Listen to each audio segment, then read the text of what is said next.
எதிரான நம்ம போராட்டம் வெற்றி பெற்றிருக்கு. இந்த ஆபத்தை ஒரு வருஷத்துக்கு முன்பே அறிந்து இந்த வெற்றியை பெறுவதற்கான எல்லா பணியையும் அப்பவே நாம் தொடங்கணும். மாநில முதல்வர்கள், எதிர்க்கட்சி தலைவர்கள் ஒருங்கிணைப்பு கூட்டம் தொடங்கி நேற்று முன்தினம் கருப்பு கொடி ஏற்றி கருப்பு சட்ட நகலை கொளுத்தின. அதுவே நேற்று திண்டுக்கல்ல வெற்றிக்கான வெடியை கொளுத்தின. தீ பரவட்டம்னு சொன்னேன். அது பார்லிமெண்ட் வரை பற்றிக்குச்சு. 50-60களை பார்த்த பழைய திமுகவை பார்க்க வேண்டிய வரும்னு எச்சரித்தேன். அப்படின்னா என்ன என்று கேட்ட சில அறவைக்காடுகளுக்கு இதான திமுக பாருங்க என்று நேற்று ஸ்ட்ராங்காக காட்டியிருக்கிறோம். தொகுதி மறுவரையறை என்ற பேரில் முழுக்க முழுக்க பாஜகவுக்கு சாதகமாக கொண்டு வரப்பட்ட கருப்பு சட்டத்தை நாடாளுமன்றத்தில் தோற்கடிச்ச எல்லாருக்கும் தமிழ்நாட்டு முதலமைச்சராக என்னுடைய நன்றி நன்றி நன்றி. முக்கியமாக இதில் முழுக்க முழுக்க என் கூட நின்ன தமிழ்நாட்டு மக்களுக்கு தான் முதல்ல என்னுடைய நெஞ்சாத நன்றியை சொல்லணும். பெண்களுக்கான இடஒதுக்கீடு என்ற மாறு விஷயத்தில் இந்த சட்டத்தை பாஜக கொண்டு வர பார்த்தாங்க. ஆனால் இந்த ஏமாற்று திட்டத்தை முன்னாடி நின்று தோற்கடிச்சதே பெண்கள் தான். அவங்களுக்கு என்னுடைய சல்யூட். இந்திய கூட்டணி கட்சிகள் உள்ளிட்ட அனைத்து எதிர்க்கட்சிகளின் எம்பிக்களும் ஒன்றா சேர்ந்து நின்ன காரணத்தினால இது சாத்தியமாகியிருக்கு.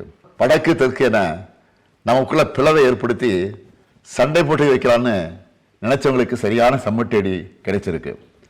12 ஆண்டுகளில் முதல் முறையாக பிரதமர் மோடி அரசு கொண்டு வந்த அரசியலமைப்பு சட்டத்திருத்த மசோதா தோல்வி அடைஞ்சிருக்கு. இது தொடக்கம்தான். பாஜக இனி நாடு முழுக்க பெறப்போற தோல்விக்கான தொடக்கம் இது. எதிர்க்கட்சிகளின் ஒற்றுமைகளுக்கான தொடக்கம் இது. நாம் ஒன்றுபட்டா வெற்றி உறுதி என நான் தொடர்ந்து சொல்லி வந்தேன். அது உண்மை என காட்டியிருக்கும் தொடக்கம் இது. இந்த நேரத்தில் நேற்று நாடாளுமன்றத்திலையும் மக்கள் மன்றத்திலையும் பெண்கள் இடஒதுக்கீட்டுக்கும் இந்த மசோதாவுக்கும் எந்த சம்மந்தமும் இல்லை.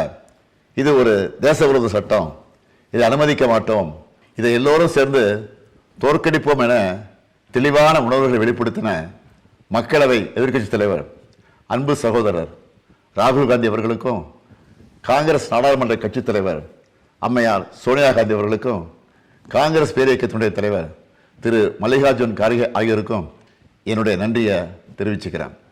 காங்கிரஸ் மட்டுமல்ல, திரிணாமுல் காங்கிரஸ் கட்சி தலைவர் அருமை சகோதரி மமதா பானர்ஜி, உத்தரப்பிரதேசத்தின் ஒளிவிலக்கு சகோதரர் அகிலேஷ், ஆம் ஆத்மி கட்சி தலைவர் அரவிந்த் கெஜ்ரிவால், ராஷ்டிரிய ஜனதா செயல் தலைவர் தேஜஸ்வி, தேசியவாத காங்கிரஸ் செயல் தலைவர் சுப்ரியா சுரே, பிஜு ஜனதா தலைவர் நவீன் பட்நாயக், ஜார்க்கண்ட் முக்தி மோர்ச்சா தலைவர் ஹேமந்த் சோரன், ஜம்மு காஷ்மீர் தேசிய மாநாட்டு கட்சி தலைவர் ஃபருக் அப்துல்லா, சிவசேனா தலைவர் உத்தவ் தாக்கரே, இந்திய கம்யூனிஸ்ட் கட்சியுடைய பொதுச் செயலாளர் சகோதரர் டி ராஜா, மார்க்சிஸ்ட் கம்யூனிஸ்ட் கட்சியுடைய பொதுச் செயலாளர் MA பேபி, PRS கட்சி தலைவர் கே சந்திரசேகர ராவ், சிரோமணி அகாலி தள தலைவர் சுக்பீர் சிங் பாதல் ஆகிய தேசிய தலைவர்களுக்கும் என்னுடைய நன்றிகள். அதுவும் தொடக்கத்திலிருந்த இந்த முயற்சியில் என்னுடைய கரங்களை வலுப்படுத்தின நம்முடைய திராவிட உடன்பிறப்புகளான தோழர் பினராயி விஜயன், சகோதரர் ரேவந்த் ரெட்டி, மரியாதைக்குரிய சித்தராமையா, நண்பர் TK சிவகுமார் ஆகியோருக்கும், தமிழ்நாட்டில் இருக்க நம்முடைய கொள்கை தோழமைகளான மதச்சார்பற்ற முற்போக்கு கூட்டணி கட்சி தலைவர் அனைவருக்கும் என்னுடைய நன்றிகள். இப்போ நாம் பெற்றிருப்பது பாதி வெற்றி தான். 2001ஆம் ஆண்டில் செஞ்ச மாதிரியே இப்போ அடுத்த 25 ஆண்டுகளுக்கு, அதாவது 2051 வரை தொகுதி எண்ணிக்கையை மறுவரையறை செய்கிறத தள்ளி வைக்க அரசியலமைப்பு சட்டம் திருத்தம் கொண்டு வரணும். அது மட்டுமல்ல, பெண்களோட இடஒதுக்கீட்டுக்காக 2023ஆம் ஆண்டே நாம் ஆதரித்து நிறைவேற்றின சட்டத்தை எந்த நிபந்தனையும் இல்லாமல் பாஜக அரசு உடனடியாக இப்போ இருக்கிற உறுப்பினர் எண்ணிக்கைக்கே அமல்படுத்துகிறோம். அதுதான் முழு வெற்றியாக அமையும். அதுக்காக போராடுவோம். மகிழ்ச்சியான இந்த நேரத்தில் இந்த தொகுதி மறுவரையறை சட்டம் யாரெல்லாம் நம் நண்பர்கள் மட்டும் அடையாளம் காட்டலை.